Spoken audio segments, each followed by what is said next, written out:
నమస్తే, welcome to RTV. Nampally కోర్టులో ముగిసిన జగన్ విచారణ. ఏదైతే నిన్న విచారణకు హాజరు కావాల్సి ఉండగా జగన్ అయితే బేగంపేట ఎయిర్పోర్ట్కి వచ్చి అక్కడి నుంచి వారి అభిమానుల సందడి మధ్య కోర్టుకు వెళ్ళి హాజరు కావడం జరిగింది. అదేవిధంగా నాంపల్లి కోర్టుకు చేరుకున్నారు మాజీ మంత్రి పేర్ని నాని కూడా. సో పేర్ని నానిని కోర్టులోకి అనుమతించలేదు పోలీసులు.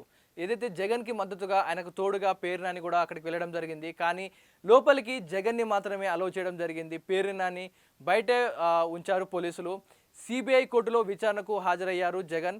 సో ఈ కేసులో సంబంధించిన పూర్తి వివరాలు, ఏదైతే ఆయన సీఎంగా ఉన్నప్పుడు నుంచి ఇప్పటి వరకు ఎలక్షన్ అప్పుడు కోర్టుకు హాజరు కాలేదు. సో సుదీర్ఘకాలం సుమారుగా 5 సంవత్సరాల నుంచి గ్యాప్ రావడం జరిగింది. సో ఏదైతే సిబిఐ కేసు పెండింగ్లో ఉందో దాన్ని ఇప్పుడైతే బయటికి తీయడం జరిగింది. విచారణ జరుపుతూ ఉన్నారు. అలాగే తాడేపల్లి నుంచి బేగంపేట చేరుకున్న జగన్కు అభిమానులు వైసీపీ కార్యకర్తలు ఘన స్వాగతం అయితే పలకడం జరిగింది. 2029 రఫా అంటూ ఫ్లెక్సీలు అయితే ప్రదర్శించారు ఫ్యాన్స్. రోడ్లపై కేకలు వేస్తూ కాన్వాయ్ వెంట బైక్లతో అభిమానులు అయితే ర్యాలీ చేయడం జరిగింది. నాంపల్లి కోర్టు పరిసరాల్లో భారీగా ట్రాఫిక్ జామ్ అయితే నెలకొనింది. కోర్టు విచారణ తర్వాతే ఈ విషయాలన్నీ కూడా బయటకు వస్తాయి. సో కోర్టు విచారణ జరుగుతున్నా కానీ బయట ఫ్యాన్స్ అయితే హడావిడి చాలా చేయడం జరిగింది. ఏదైతే 2029 రఫా ఏదైతే పుష్ప డైలాగ్ ఏదైతే ఉందో వారి ఫ్లెక్సీల మధ్య ఏపీలో చూసాం. ఈ ఫ్లెక్సీల మధ్య గొడవ చాలా చెలరేగింది. అయితే రఫా అంటూ కూడా ఇరు వర్గాలు మాట్లాడుకోవడం జరిగింది. సో ఇప్పుడు జగన్ కోర్టుకు వచ్చిన నేపథ్యంలో సిబిఐ కోర్టుకు రావడంతో బేగంపేట ఎయిర్పోర్ట్ నుంచి నాంపల్లి కోర్టుకు వెళ్ళే ఈ సమయంలో ఏవైతే ఉన్నాయో జగన్ అభిమానులందరూ కూడా తరలి వచ్చి ఆ ఫ్లెక్సీలు ప్లకార్డ్స్ పట్టుకొని 2029 రఫా ఆడిస్తామంటూ మాదే ఈసారి వచ్చే ఆ రూలింగ్ పార్టీ మాదే అంటూ కూడా వారు ఫ్యాన్స్ హంగామా చేయడం జరిగింది. భారీగా ఆ బైక్స్తో ర్యాలీ చేయడం జరిగింది.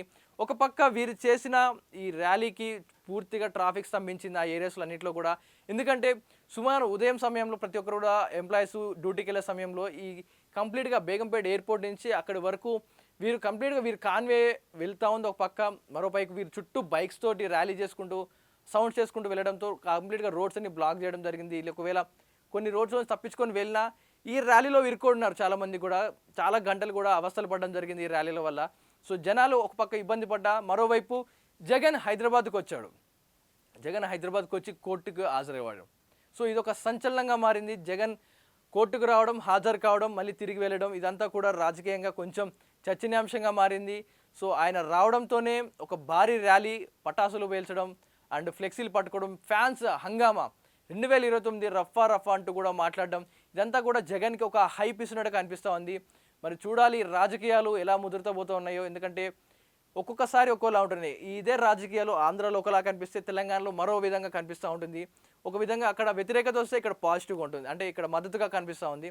ఒకవేళ ఇక్కడ మద్దతుగా ఉన్న నాయకులకి అక్కడ నెగిటివ్గా అంటే ఆపోజిట్గా రావచ్చు, మరోలా కనపడుతూ ఉన్నాయి. ఏదేమైనా జగన్ కోర్టుకు రావడం, విచారణకు హాజరు కావడం, ఏదైతే ఆ కేసులో సంబంధించిన కేసు విచారణ ఏదైతే ఉందో అది సాఫీగా సాగడం జరిగింది. సో తిరిగి మళ్ళీ తదుపరి వాయిదాకైతే జగన్ రానున్నారు. సో ఈరోజు వైసీపీ మాజీ సీఎం జగన్మోహన్ రెడ్డి నాంపల్లి కోర్టుకు హాజరు కావడం, ఇదంతా కూడా ఫ్యాన్స్ పండగ చేసుకుంటున్నారు జగన్ని చూసి. సో జగన్ రాకకు మీరేమనుకుంటున్నారు? అంటే హైదరాబాద్ వచ్చి నాంపల్లి కోర్టు విచారణకు హాజరయ్యారు. గతంలో హాజరు కాలేదు. ఎన్నిసార్లు పిలిచినా కూడా కోర్టుకు వర్చువల్గానే హాజరయ్యారు తప్ప ఫిజికల్గా అంటే వెళ్ళి మనిషి హాజరు కాలేదు. సీఎం హోదాలో ఉన్నాడని ఒక 5 సంవత్సరాలు రాలేదు. అండ్ ఇప్పుడు ఈ అధికారం ఇప్పుడు ప్రతిపక్షం కూడా లేడు కాబట్టి ఇప్పుడు కంపల్సరీగా మీరు హాజరు కావాలంటూ కూడా కోర్టు ఒక స్పష్టమైన ఆదేశం ఇవ్వడం జరిగింది. సో ఆదేశాల మేరకు జగన్ కోర్టుకు రావడం జరిగింది. సో మీ అభిప్రాయం ఏంటి? జగన్ మీద ఉన్న మీ అభిప్రాయం ఏంటి? సో ఈరోజు జరిగిన ఈ విచారణ గురించి మీరేమనుకుంటా ఉన్నారు? మీ అభిమాన మాటలు కానీ మీ ఏవన్నా సరే మీ కామెంట్ రూపంలో తెలియజేయండి. చరిత్ర సృష్టించినోడు ఇప్పుడు ఆ చరిత్రని తిరగరాయబోతున్నాడు. అబద్ధాల గోడల్ని బద్దలు కొట్టి నిజాలను రాగా మీ ముందుంచబోతున్నాడు. నిజమైన వార్తల కోసం వెంటనే డౌన్లోడ్ చేసుకోండి రా యాప్ని.